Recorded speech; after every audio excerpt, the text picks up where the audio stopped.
Hey there, Internet. I'm Annie. I'm Kit. And I'm Mac. And this is the JEM JAM, where we do an episode-by-episode recap of the 1980s cartoon Jem and the Holograms, because it is truly outrageous, and it might not know what the definition of the word scandal is.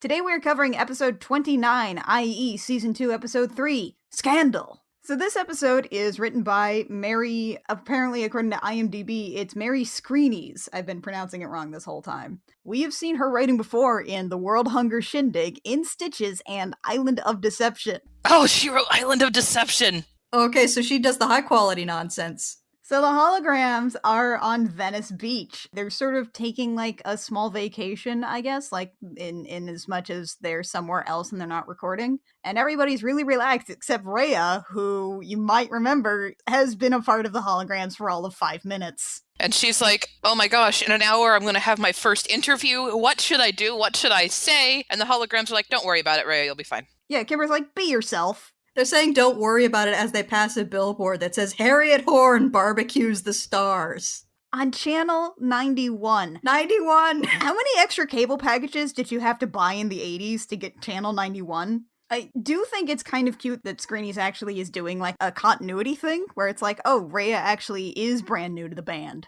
She would have had to be really sure that her episode was gonna air right after the talent search. Because otherwise it's like normal JEM timelines. It's like 20 episodes later and Rhea's like, I'm brand new! And then we've got Jetta, who just acts as though she's always been here. Anyway, they arrive at the beach and Rhea's like, I hope I make a good impression. And then Jim like waltzes into the frame. Did someone say, make an impression? Also, Rhea's wearing a Hawaiian shirt. They're on the beach. Don't worry about it. So we get our first song of the episode, which is, of course, Jem and the Holograms, She Makes an Impression. This was last heard in the Music Awards Part 1, i.e. it was the Orphans clothes buying montage song where Christy Marks hated all of the outfits the animators used. And here we've got another shopping montage. Yeah, I swear to God, is this only a shopping montage thing? Because John pointed this out to me when we were watching this. This song legit sounds like it should be used for advertising gum. It is a little jingly. She makes an impression. Double mint gum. And then the video ends with Rhea making sand angels. It's a physical impression. Ha ha ha. California Beach, take 1. So then we snap to our interviewers, who are Connie Lang and Terry Stone. They're the reporters here. Excuse me, his name isn't Terry Stone. His name is clearly Rob frickin' Paulson. And they mention they need a celebrity to interview, and they say, where's Sean? Now, the Misfits haven't arrived yet, so Connie's like, get Sean ready. Oh, look, it's Sean Harrison, and oh my god, I forgot how bad his accent is. I sat down and I wrote out some of his lines in, like, as much dialect as I could possibly get. Like somebody writing a whole conversation full of moles in a Redwall book. Well, Jem and the Holograms, my favourite ladies! Audience, you need to understand that as bad as Annie's accent is, it's even worse in the show. A good thing to remember, is if you don't, is Sean is one of the long stream of Kimber boyfriends. Rhea's like, you know Sean Harrison, the British teen idol? Thank you for that exposition. Sarcasm quotes around teen, please. And idol? Again, we've brought up Sean Harrison a couple of times. I think this is actually his first time back since Screenes introduced him in the World Hunger Shindig. I think so. Sean Harrison is our ambiguously, we're not sure if he's a teen who is an idol or an idol for teens, because we're pretty sure he's like 38 years old. He's honestly about the same age as Craig, probably, because they basically have the same model. Connie brings out Sean for an interview, and she's like, you often record other artists' material. Are you looking for a song on Venice Beach? Sean says, and let me see if I can parse what I wrote. Me and the boys are here to perform at the Roller Rockout. And you guys, you will not believe what the Roller Rockout is. I have written down in my notes, whoop, whoop, whoop, Xanadu threat level Octarine. Repeat, we have Xanadu threat level Octarine. Oh, by the way, remember how they said the Misfits aren't here yet? Yep. See that cloud of dust off in the distance? Oh dear. Well, it's either the Misfits or Mortan Joe and his boys. And honestly, there's very little difference because then the Misfits crash Venice Beach in ATVs and it's amazing. Let's also point out that, like, they only have 2 ATVs between them, so it's Pizzazz and Stormer on one, and Roxy Jetta on the other. And Roxy and Jetta hate each other, so I'm like, is this the glam rock version of a get-along shirt? Is this their get-along ATV? And Pizzazz just sort of gets off her ATV, which I'm pretty sure just did, like, a sick, nasty spill over the beach, and was like, alright, we're here, let's get it over with. And Terry Stone, thrilled that the Misfits are here, like, well, hi there, ladies.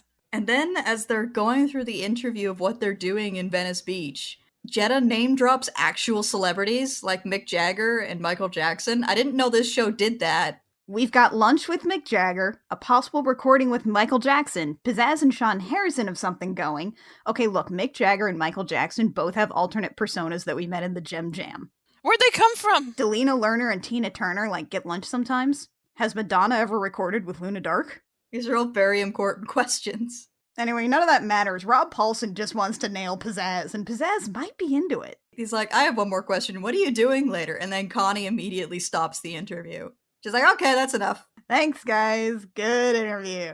Turn the cameras off right now. Meanwhile, Kimber is hanging out on a bench up the beach. Sean walks up, and Kimber explains that she was just writing down a few thoughts I might turn into a song. Remember, Kimber's their songwriter. She writes all of those songs. In a little, like, pink diary that says My Diary on the front, apparently. This whole premise is, hey, little girls, you want something accessible? Kimber says that she writes a lot about in her diary. She says, I can be as silly or as serious as I'm feeling. And then Sean tries really awkwardly to turn it into some kind of, like, come on. That's it.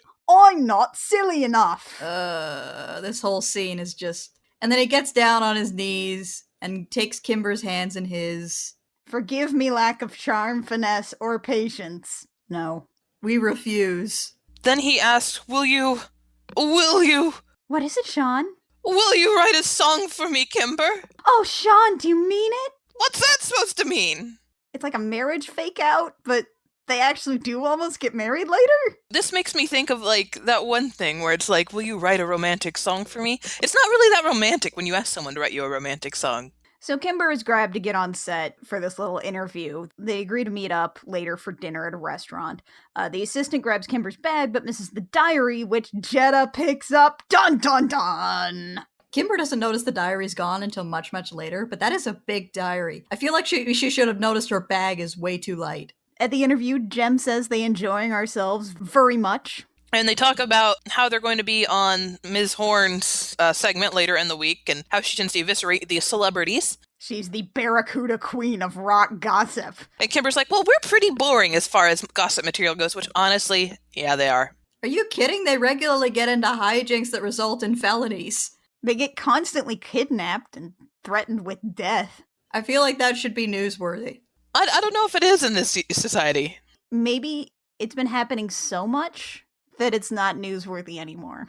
Or maybe this is just part and parcel of, like, post-apocalyptic gem glam rock world. It is part and parcel, I think. You think it's just this ridiculous all the time? It's always firing all cylinders? Yeah. So, like, everybody almost gets killed by volcanoes on a regular basis? Oh yeah, definitely. I don't have the wherewithal to argue against that. I mean, it happens to the Misfits, too, anytime they're briefly good guys, right? Like, all we have to go on is our headcanon of what the Limp Lizards are doing off camera. The Limp Lizards are probably fine.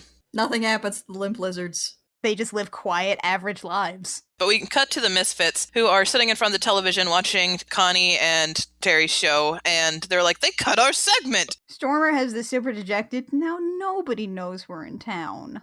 Really? Nobody? You crashed the beach in ATVs. Yeah, for some reason Pizzazz has completely singled Kimber out here. She actually says the words, gag me? Yeah, why single Kimber out of all those? Just because she's the one who stepped forward and said, oh, we're really boring as gossip material. I don't know, because this is a Kimber episode. And also, Eric seems to focus on Kimber. Why shouldn't the rest of the Misfits? I raises a good question. This is another one of those episodes where Eric's not here. Presumably he's in his office actually getting work done because the Misfits aren't around. Do you think Eric is trying to sign other bands while the Misfits are away? Maybe. Desperately, like, out on the street. Do you have a band, old lady? Please, oh my god. You play in a garage with your pal, right? Do either of you have dreams of world domination? Anyway, Jetta's got the diary. She tries to hand it off to Roxy with like, here, see what she says about you. And Roxy just sort of like, I wouldn't waste my time, and folds her arm. I really wish I knew if that was on purpose or not. Yeah, like, were they planting the fact that she's illiterate this whole time, or did they really just pull it out of nowhere? Because Roxy seems like the kind who would immediately want to know what Kimber said about her. Jetta, of course, instantly reads it aloud. Roxy isn't dumb, but she is so ignorant, and Pizzazz is such a rich, spoiled brat. And I love that Pizzazz doesn't even, like, try and deny it. She does not take offense at that at all. It's like, give me that. She says something about how Kimber, like, even badmouths her own group, and she looks up from the cameras like, they'll be devastated. And then we get a fade to black that might be a commercial break, but I have no idea if it actually is a commercial break, because nobody's about to die. I think it's a commercial break. Kimber's gonna be really embarrassed. Memento mori. Buy our dolls or else Kimber will be embarrassed. We're gonna put out a hologram diary, maybe buy that merchandise. That diary does look very toyetic, doesn't it? Anyway, we cut to the hotel. Why are they staying at a hotel on Venice Beach? They live an hour away at most. Because they don't want to drive that extra hour back if they have another interview, obviously. It's California. Driving for an hour is just a morning commute. So in this hotel room, they all have a delivery of paper. All except Rhea, who doesn't get one. And she hands them out to Shayna, Aja, and Jerrica. In order, the papers read, Shayna can be so ridiculously insecure about her talent. It's a real pain. Aja was so cold today. Sometimes I wonder if she has any feelings at all. And sometimes I wish Jim were my sister instead of Jerrica. Holy jeez, that is cold! Pizzazz doesn't even know how, like, psychologically harsh that is. Also, the sheer fact that Rhea is not in her diary, for the insecure Rhea, you'd think that would be a big thing. I don't know, maybe she just doesn't have any dirt on Rhea yet. So, like, you would think that this would be the awful thing that will be sort of what our plot is going to wrap around. That they're going to have to, like, be really hurt about this until she apologizes at the end of the episode and they all get together. No, the tension's immediately gone. I kind of like that, though. Yeah, I kind of do too. Because they actually act like adults. Shayna's like, it smarts a little, but we know I'm sensitive. And Jem is immediately like, we know you love us. Forget it. Let's address this problem of your missing diary. And then Kimber also has a letter from the same person who sent the diary pages. Cool Trash Magazine has your diary. Cool Trash Magazine! I love Cool Trash Magazine. It's such an honest name. Well, so is the name of the guy that, like, owns Cool Trash Magazine, which we later find out is Pitt Slurman. I feel like Cool Trash Magazine was a placeholder name that never got filled in with an actual name, so they just kept Cool Trash. I mean, if that's the case, then it's like Snakes on a Plane, right? Where they decided that the placeholder name was the best thing. That's just the name of the magazine now. So we go to the offices of Cool Trash Magazine, and Jerrica stops them short outside, and he's like, Synergy, we need some intimidating personas. Which Synergy interprets to mean big hair and glasses. Oh, and Shayna gets a little typewriter rolly desk. They're not even, like, disguises. They just look like them with professional updos. Isn't Pitt Slurman gonna know instantly that these are the holograms? Apparently not. Jerrica's wearing glasses. Those keep Clark Kent safe. Obviously, they're going to keep Jerrica safe. So, it turns out that Pitt Slurman, publisher of Cool Trash Magazine, is the kind of guy who giggles maniacally to himself alone in his office. So they march into the office. They are posing as Kimber's lawyers and her business manager. And there's this bit where they're like, what are you doing? And Shane is typing on the keyboard. And it's like, I'm recording everything you say. That's not a real typewriter. These aren't hard light holograms. Shayna's just tapping the air in front of her. Shayna's doing some A+ acting to try and make it look like her fingers are actually touching the keys and not, like, ghosting through them. I feel like the holograms should run into more clipping issues than they do. Anyway, the guy gets, like, really upset about all this, and he drops the diary, which Kimber snatches, and they leave. But it turns out Roxy was in the back room the whole time. Holding just the dirt. You don't need the whole diary, just the dirt. Did somebody hand that to Roxy? Did she rip it out herself? Does she know that's the dirt? Was she just told by Pizzazz and Jetta that that's the dirt? Who handed the dirt to Roxy? How long was she in Pitt Slurman's closet? Slurman is delighted by what is ostensibly the dirt and says that all he needs is an interview with Sean Harrison to complete his scandal for Cool Trash. Meanwhile, outside the office, somebody has let the air out of the glittering gold Roadster tires. And Kimber simultaneously realizes that she's late for her date. And Roxy and Slurman drive by with Roxy being like, "Don't be late for dinner, Kimber." Yeah, it turns out she was supposed to meet Sean for dinner like an hour ago. Did Jenna overhear the part about the dinner date? Because she didn't have time to write that down. And then Kimber's like, Sean's going to think I stood him up because this is like the pre-mobile phone era. Speaking of which, Sean is waiting at a fancy restaurant with a phone at his table. Dear kids, these used to be a thing fancy restaurants might let you do. Otherwise, see the Chinese restaurant episode of Seinfeld. Here come the misfits. And they like snap what will someday be a selfie with Sean. They somehow catch him in a smile? Possibly a nervous grimace. And then Pitt Slurman, because he's a cool guy, grabs a chair and turns it backwards and sits against the table. That's how you know he's edgy and breaks all the rules. And he cups his hands, and behind it he's got this tiny little recording device that he turns in at convenient moments as he, like, talks to Sean about Kimber and Pizzazz. It's not even that he turns it in on at convenient moments, because the lines that he later reveals are on the tape are completely out of sequence. He, like, doctored the tape in real time with the power of his mind, I guess? That's not how you do that! Maybe TechRat is freelanced for cool trash? Absolutely. So, pretty much, like, what he has here is that Sean was originally, like, singing Kimber's praises and saying Pizzazz is a jerk.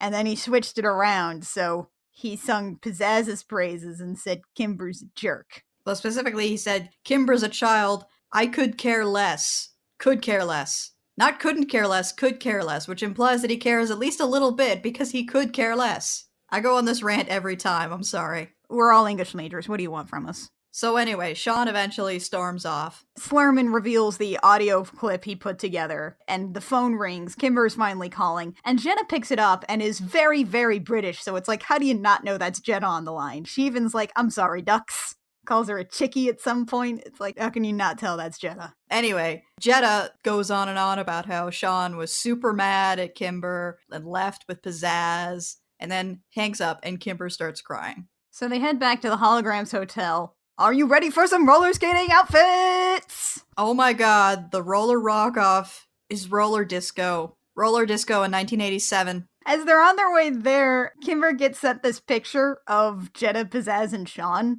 and Kimber, in a sterling moment of emotional maturity, said she's not going to let Pizzazz get to her this time, she's just going to believe in Sean. Which, yeah, honest adult maturity there, because she knows Pizzazz has done this 1,000 times before. Why wouldn't she do it again? And it does honestly take, like, a whole musical number to break her. Anyway. We go to this roller skate rally. The roller rock out! And it's honestly, like, a pretty cool location. No, it's not! No, it's not. I think it is. It hits my inner nerd, and I love it, because it's roller skating with rocking. The best part about this is that when the holograms pull up in their car, they come out of the car on roller skates as if they'd taken a running start at it. I'm sorry, I'm in my Olivia Newton-John Electric Light Orchestra Xanadu place. Xanadu, Xanadu. So they roller skate on in. It's a gigantic roller rink. With some seating in the back and a band on stage in front of the roller rink. Did they build this specifically for this event? Did this already exist? Surely this thing was condemned in, like, 1979. Apparently not. So, we have this brief moment where Harriet Horn is here, and some dude just whispers in her ear, Kimber's being cool trashed, pass it on. Because apparently this is 3rd grade. As evidenced later. And Sean, like, sees Kimber on stage, he calls out to her, and as she approaches the middle of the rink, hold it right there. Misfits roller skating outfits! I love Pizzazz's, like, dress and tights. They're amazing. They're in, like, evil tutus. And Pizzazz shouts out, Misfits, let's add some spice to this boring roller drama. And we have our Misfits song, I Love a Scandal. This is our first Misfits song that we've heard with everybody new since I Like Your Style. And I have 3 questions. Where's the bold new sound? Where's the more complex music? Where's her accent? The Stormer didn't get anything she wanted. No. Instead, she got roller skate choreography. And, like, the news sound. Also, I'm not sure someone has a crush on someone else counts as a scandal outside of, like, 3rd grade. Yeah, the headline they show for this issue of Cool Trash is Kimber loves Sean, I could care less, he says. Except in some shots, the I is an L, so it's L could care less. I'm not sure what that means. I think it means that the detective from Death Note is involved somehow. This is a kids' show, so they can't exactly have, like, a sex scandal or someone cheating on somebody or anything like that. It's gotta be something emotionally accessible to the target audience of the show, which is 8 to 11-year-old girls. Somebody found out your crush. Oh no, it's a scandal. Somebody found out your crush and they're all gonna tease you about it. And then in the music video, Pizzazz reaches out of the TV, grabs Kimber, and sucks her in. When did this music video turn into J-horror? There's also another headline from, like, another fake issue of Cool Trash that says, Kimbfr models rags in Paris. Kimbfr. They didn't quite get that last line on the E. And then, like, once the music video ends, she just sort of, like, vogues over her shoulder. That was a Vogue, right? Yeah, that was a Vogue, I think. I've watched enough America's Next Top Model, you'd think, but no.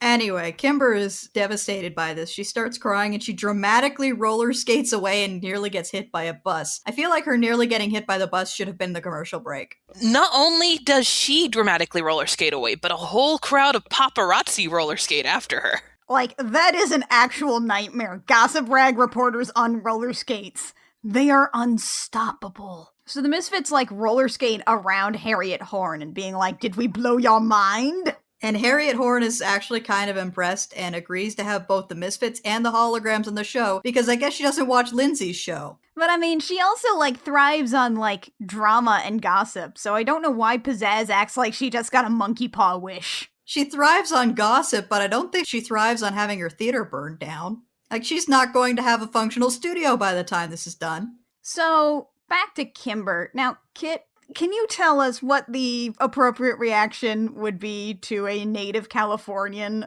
who is suddenly roller skating through a thunderstorm? Honestly, a pop star roller skating through the street crying is not as dramatic as the fact that, oh my god, it's raining, we have no drainage, everyone's standing in ankle-deep water, the buses have stopped running, traffic is at a standstill, the world is coming to an end. Hoard your canned goods! Water is falling from the sky! What is this? So Kimber decides that she's never going to be able to write again, and then takes a bus back to the Starlight Mansion that drops her off right in front of her house. So Kimber comes in, goes up the stairs, Ashley is awake, and actually calls the hologram's hotel room. Although we never hear Ashley's side of the conversation, so I guess they couldn't get her for this episode. I have another question. If Ashley is the responsible adult at home, where is Mrs. Bailey? She's gone to bed, okay?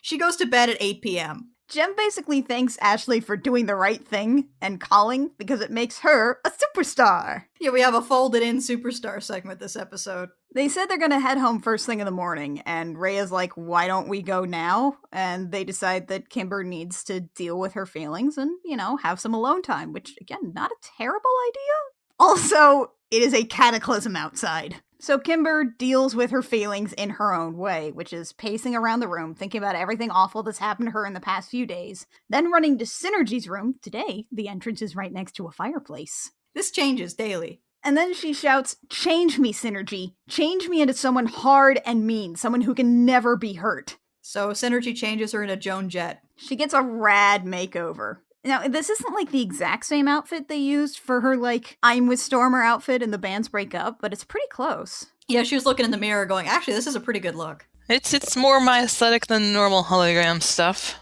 So Synergy actually manifests on, like, a daybed. She's just kind of reclining midair. And she says, your father wanted you to be strong, but I suppose tough is enough. And it turns out that Cave Starlight talked about Kimber to Synergy like a whole bunch. So this is like the first time since like episode 1 that Cave Starlight has been brought up. We know it's Emmett Benton, but we're pretty sure his name is actually Cave Starlight. His name is totally Cave Starlight. Don't argue with us on this. It's also the first time that we get some sort of hint that Synergy knows the girls a lot more than they think she does, and that Cave Starlight did more than make Synergy an all-powerful AV god. Kimber's like, what did my father tell you about me? And Synergy's like, why don't we watch some home movies? We see Kimber as like a baby, a toddler, a little girl, and a tween. Synergy sort of narrates over these videos and talks about how Kimber was always gentle and sensitive and creative. Cave Starlight is sort of looming in the background of all of these because we must not have decided what his face looked like yet. At 11, you performed a ballad for the school talent show, and some guys made fun of her as she began her sensitive ballad. Cave Starlight, like, gives her a pep talk. She goes out and performed it. Nobody knows how this is being filmed. Can Synergy see all this? How long has Synergy been around? How does she have this footage? Synergy asked Kimber, what did your father say to you? And Kimber said, he said, be true to yourself, believe in your song, and give the whole audience a chance. Are you sure you didn't mean use your gifts, never fear the unknown? Jerica, you're so special, and also your other sister Faramir is there too, I guess? Wait, am I in the wrong gem? The really funny part is that nobody's gonna get that joke because nobody went to see the Gem movie. Ayo! Anyway, Kimber decides that she's going to write a song, but she doesn't have her diary, so she writes her song on a box lid. Like a hat box lid that I guess is just sort of sitting there in the room? Maybe it's also a hologram? Yeah, why does Synergy have a vanity in her room? It's not like Synergy needs to look at herself in the mirror. Unless you don't trust the hologram maker. Synergy, I just need to double check real quick that you didn't turn me into a horrifying nightmare beast. No offense. Because you do that like a lot. Like a lot. Like way too much. Are you okay, Synergy? So the next morning, Rhea walks into Synergy's room and Kimber's just passed out on the floor. Like Synergy didn't be like, hey, Kimber, you should probably like get up and go to bed. Kimber wakes up, she's actually feeling great and asks if they're still on for Harriet Horn, and Rhea's like, yeah, but you don't have to go, we'll deal with it. And Kimber holds up the hatbox lid and she's like, nuh-uh, I got a song to perform. So at the Harriet Horn show, it's the Misfits and Harriet. Harriet's like, why did you take the diary you found to Cool Trash? And Pizzazz says, because Kimber's such a wimp, she deserved it. Wow, you'd think she'd try to finesse that a little more, but no. I mean, they're already saying they, quote, found the diary. Yeah, even in, like, Harriet's delivery of the line, there are massive air quotes. Anyway, the curtain opens, and Jem and the Holograms are here to perform their new song. Jem is on a lazy Susan, and she just kind of keeps spinning around and around and around and around and around. I'm surprised she doesn't vom. I would. I would so vom. After like 3 rotations on that, I'd be like, ugh! It's also a really piano-heavy song, which, you know, Kimber wrote it mostly without any other instrument input, so that's nice. There's a lot of fans blowing their hair around. It's basically a song about how nice a diary is. They finish the song, they walk over to the couch, and Harriet's like, that was truly outrageous, you clever kittens. She said the thing. She said the thing! I thought you'd be mincemeat, and here you turn the scandal around with a song. I don't understand how that turned the scandal around, like, even the slightest bit. I don't know, like, I can kind of see it in that, like, instead of sort of denying that she wrote things, she just sort of says, like, yeah, I write in a diary, what about it? Also, it's private. You should all be ashamed of yourselves for reading it. Yeah, that too. And Harriet's like, wait, I invited a surprise guest. It's Sean Harrison. And his terrible accent. I have nothing but the highest regard for Kimber. Anyway, Kimber agrees to write a song for him, and Pizzazz and Sean snipe at each other a little, and I would love to have more backstory on the Pizzazz-Sean thing. Do we ever get it? No, we don't. Also, when Kimber says that she'll write a song for Sean, Pizzazz, like, leaps to her feet and has to be restrained by the Misfits. She is ready to murder a man on live television. And Sean, like, does not care. He just, like, basically calls her a B-word. And so Harriet asks, after everything, Kimber, are you ever gonna write in your diary again? Well, what do you think? Wonk. Honestly, like, as far as Mary Screeney's other offers for the show, I gotta say, this is probably one of the strongest ones. Like, I remember this being, like, way less solid than it is. Probably because just the premise of Jeddah is mean because she stole Kimber's diary is just so hilarious. It sounds completely made up. We have one more Mary Screeney's episode to go, and that is Mardi Gras, and that's a heck of a thing. So, our next episode is gonna be another great one, because this is season 2 and every episode is great. One Gem Too Many, featuring the incredible return of Clash. And also, nobody being able to tell a real face apart from a rubber mask. The Gem Jam comes out every Sunday on iTunes, SoundCloud, Stitcher, and YouTube. We are also on Twitter and Tumblr. You can find us at the Gem Jam just about everywhere, except for Twitter, where we are at Gem Jam Cast. If you want to support the show, you can do that one of 2 ways. If you want to do things for freebies, you can give us a subscribe, a review, and a rating on iTunes, which really helps out our metrics there. If you have some spare dollars lying around, it turns out we're a Patreon-supported podcast. You can find us at patreon.com/thegemjam. For a couple bucks, you can get some cool stuff. We've started getting some pictures of the reward tiers featuring Kit's cross-stitches, and they are spectacular. You can check those out on our blog. Until next time, dear listeners, I'm Annie. I'm Kit. And I'm Mac. And this has been the Gem Jam, where we remind you, don't throw the outrageousness out with the bathwater.